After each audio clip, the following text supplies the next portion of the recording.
Tirez vos mains de vos poches. Ceci est une fiction, un jeu de rôle, une mise en situation. Dans votre main. Si vous voulez me prendre pour un naze, vous avez perdu d'ores et déjà. Nous sommes en pleine Deuxième Guerre mondiale. Je suis Simon Guterman. Est-il possible, monsieur Guterman, de parler un peu plus fort? Le décor, celui d'un tribunal, celui de la terreur. Et un wagon, réplique à l'identique de celui des trains de la mort. Les acteurs, les témoins, 40 élèves de l'Institut provincial d'enseignement secondaire à Ath, parmi eux, Amaï. On dirait qu'on est vraiment occupé de vivre la chose. Je suis Elena Todor, je suis née en 1916 à Bresson.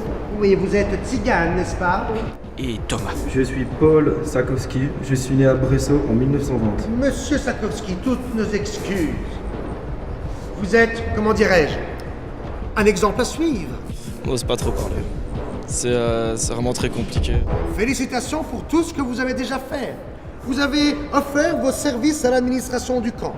Vous avez maltraité, torturé, assassiné. On sait qu'à la fin, on finira comme les autres dans le wagon. Depuis 2009, Pour la mémoire, c'est d'abord une exposition. Son titre, Déportation et génocide, une tragédie européenne. Mais l'espace d'une heure, c'est surtout une prise de conscience. C'est un réel devoir de mémoire. Il faut que les gens comprennent que c'est quelque chose qui ne doit pas recommencer. Ça peut se reproduire aujourd'hui ?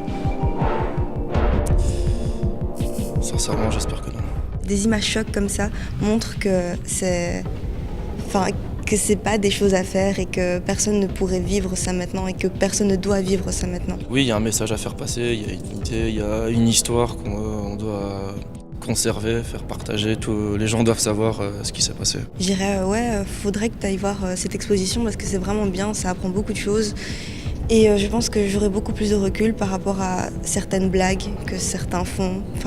À l'issue de cette visite intense et émouvante, chacun est confronté à la réalité actuelle et s'interroge. Que faire et comment résister aujourd'hui ? Beaucoup de jeunes, malheureusement, se font séduire par des discours populistes de plus en plus fréquents via les réseaux sociaux, via la télévision, via les médias.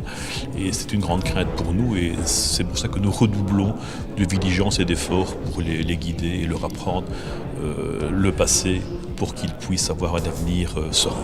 Vous voyez la photo de famille qui se trouve là? Oui. Vous la distinguez un petit peu? C'est la mienne. Profitez-en de la regarder une dernière fois.